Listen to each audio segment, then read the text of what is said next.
లేట్గా వస్తే fee extra fine వసూలు చేస్తావా నువ్వు? ఎంతమంది చెప్తున్నారు?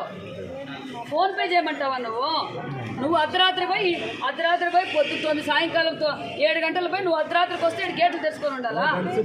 ఏందనుకుంటున్నావు నువ్వు? ఇంతమంది చెప్తున్నారు, ఎవరైనా ఒక్కరిని పిలిపించి చెప్పు నువ్వు. అందరు టీచర్లు చెప్పిందా? టీచర్లు కూడా ఇచ్చారు ఇక్కడ కంప్లైంట్. పిల్లలే కాదు టీచర్లు కూడా ఇచ్చారు. ఏంది నీ ఇల్లు అనుకుంటున్నావా? ఆ మెయింటెనెన్స్ చూసినావా ఎట్లుందో? నువ్వు 1 నెల రోజులు నీ వాష్రూమ్లో నీళ్ళు రాకపోతే నువ్వు ఎక్కడ మోసుకొని పోయి తీసుకొచ్చుకుంటావా? పైకి సెకండ్ ఫ్లోర్కి నీళ్ళు ఎత్తుకుపోతారు ఆడపిల్లలు. రిపేర్ చేయిస్తే నీళ్ళు ఎందుకు రావడం లేదు? కింద బాత్రూంలో నీళ్ళు రావడం లేదు, పైన బాత్రూంలో నీళ్ళు మగపిల్లలా బయటకు పోయాకే తిప్పేస్తారమ్మా. ఎన్ని రోజులు తిప్పుతావు? అవునమ్మా, నెల రోజుల నుంచి వాళ్ళ పిల్లలు ఎక్కడి నుంచి తీసుకురావాలి? చేయిస్తావు. చేయించినందుకు ఇట్లుంది నీ మెయింటెనెన్స్.